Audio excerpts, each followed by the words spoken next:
You know, as I started thinking about points of light and what this event represents, I started thinking about all the people in my life who were just that. People who let their light so shine before me in some of my darkest times. I grew up in New Orleans. My mother worked as a daycare assistant at the Jewish Community Center. The man that I was told was my father was a carpenter and a functional alcoholic. He was abusive to my mother and I, so needless to say, for most of my younger years, I was angry. And by the time I entered into adolescence, I was furious. God knew I needed points of light. So he gave me a praying mother. Not more than a baby herself, when she married this man, she tried her best to protect me from him. But with no life skills of her own, she did what she knew how to do. But oh, how she loved me. Friday was payday for him, so he would come home happy. But that was short-lived. He would go out and return a few hours later drunk and angry, yelling and fighting her. And as I watched in horror, God knew that this little boy needed points of light. This happened every Friday and every Saturday night, but come Sunday morning, my mother would come in the room and wake me up, shake me in my chest and say, "Come on, baby, let's go to church." When we get there, I would see my mother up in the choir singing, happy, rocking, talking about, "Thank you, Jesus." I remember being a little boy wanting to know this God, this Jesus that made my mother so happy. She said, "Baby, I'm going to teach you how to be a Christian, the real one.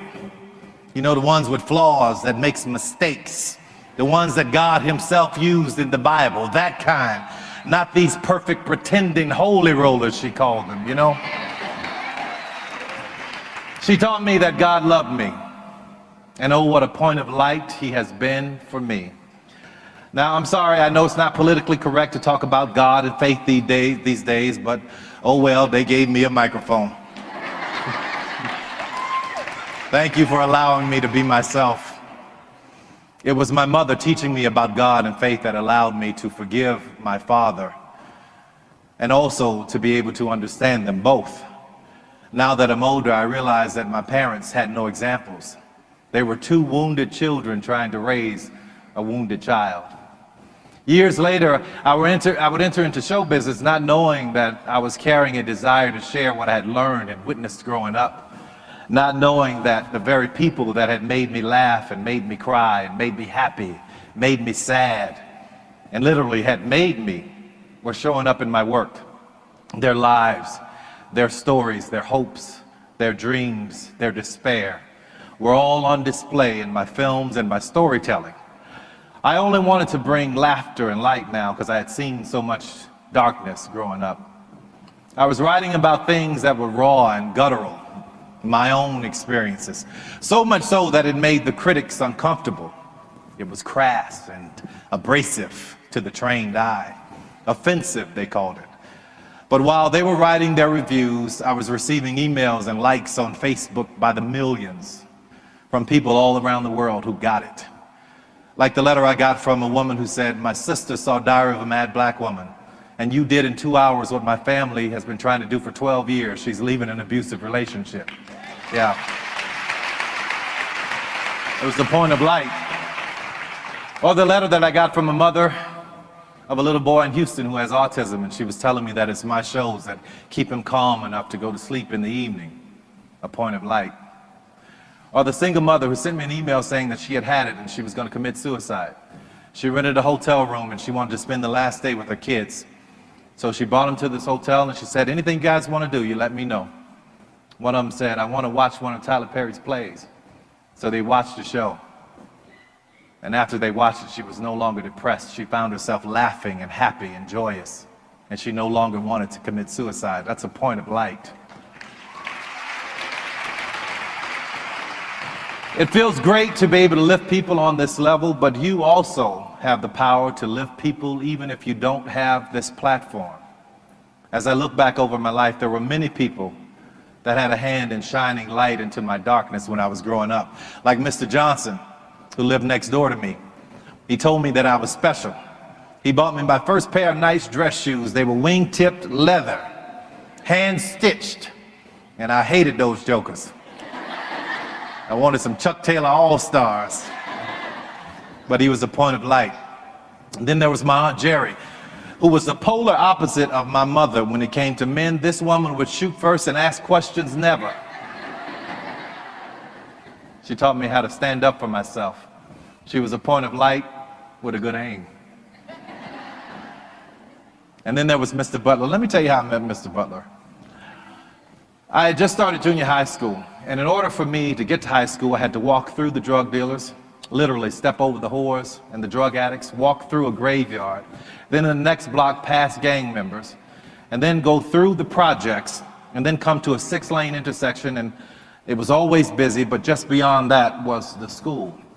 Well, one day as I'm approaching this intersection, I hear this voice saying, "Will someone help me cross?" He was in a suit. He had a cooler in a hand and a folded lawn chair in one hand and his cane in the other. "Will someone help me cross?" he said. People kept ignoring him, walking past him with their busy lives. We were poor, but we were busy. I don't know why poor people are so busy. I said, "I'll help you," in my 13-year-old changing voice. He said, "Well, thank you, son. May I have your shoulder?" I wish I had time to talk about giving your shoulder to somebody. I said, "Yes, sir." He said, "Don't trick me now." I said, "No, sir, I won't." We crossed the street. I asked him where he was going. He told me that he was going to my school to sell praline candies to the kids. So I helped him to the school, and he said thank you, and he told me that God would bless me for my kindness. He and I became friends. We took that walk every day. I came out of school one afternoon, and there he was sitting outside in that lawn chair selling praline candies, 25 cents. And I saw one of the kids try to buy candy, right?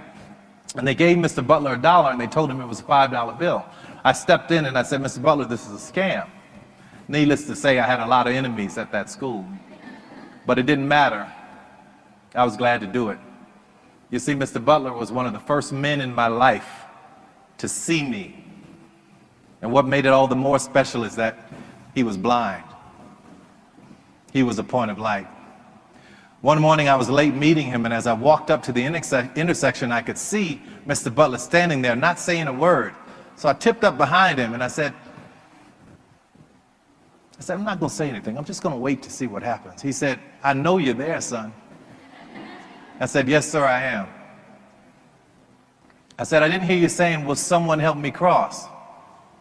He said, "No, I was listening for you." I said, "You were?" He said, "Yes.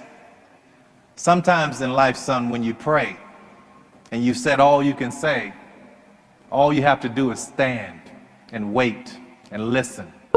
What a point of light he was.